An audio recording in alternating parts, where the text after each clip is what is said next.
My name is Melissa, and this is my story. It began during a summer in Texas, a summer that felt far too quiet. My husband Michael was working long hours, traveling constantly for his job with a corporate law firm. Nights grew lonely, dinners turned cold, and our conversations became nothing more than quick phone calls about bills, schedules, and responsibilities rather than love and connection. Our big suburban house felt empty, even when it was full. That's when Jason came into the picture. He wasn't a stranger. In fact, he was family Michael's son from his first marriage. Jason had just turned 21, full of restless energy, caught somewhere between being a boy and becoming a man. He came to stay with us for a few weeks while figuring out his college plans and deciding what direction life was pulling him toward. At first, it was harmless. We started latte night snacks in the kitchen, laughed at movies we both loved, and sometimes went jogging together around the neighborhood. I never saw the danger. I never imagined that a single laugh, a single glance could unravel my entire life. But I was wrong. One night, everything changed. I was sitting in the living room with a glass of wine, curled up on the couch. Michael had once again called to say he'd be staying overnight at a hotel for work. Jason came downstairs barefoot, his hair messy from the shower, wearing just a plain t-shirt and sweats. He looked casual, but there was something different about his presence that night. He sat across from me, his eyes holding mine longer than usual. "You look lonely," I said softly, almost in a whisper. I laughed it off, but my chest tightened.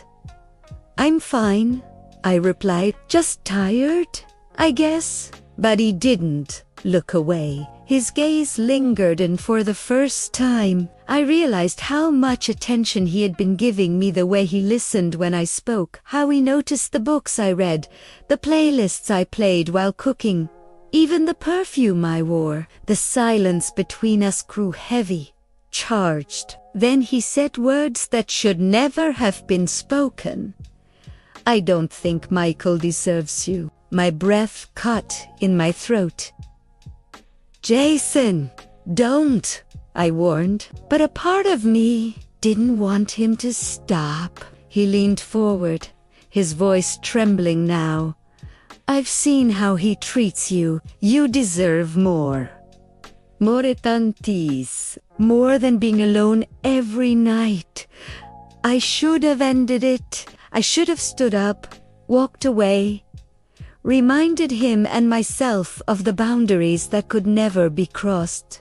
But instead, I stayed frozen, staring into his eyes, hearing the ache in his voice, feeling the pull of something I had buried for far too long. That night turned into hours of talking, of confessions, whispered in the dark. He told me about his doubts, his fears, how he always felt like he never measured up. I told him about my loneliness, about the emptiness seeping into my marriage. Somewhere in between those words, walls crumbled, and we leaned into each other in a way we never should have. When his hand brushed against mine, I didn't pull away. When he whispered my name with a softness that made my heart race, I didn't stop him.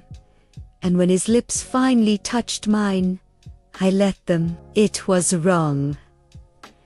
Every part of me knew it was wrong. But in that moment, nothing else mattered. Not the vows, not the consequences, not the storm that would inevitably follow. All that mattered was the way he held me, as though I was the only person in the world who could make his heart race. But the thing about forbidden moments is that they don't end when the night does. The next morning, reality hit us both. The air was thick with guilt and the unspoken question of what came next. I tried to avoid him, to create distance, to convince myself it was just one mistake.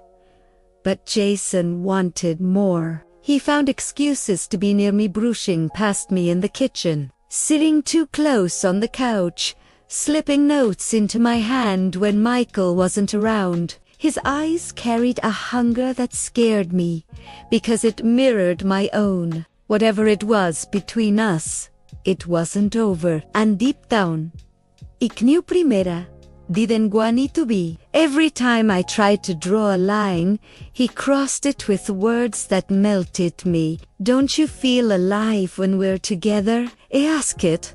Once his voice, low and desperate. And I did.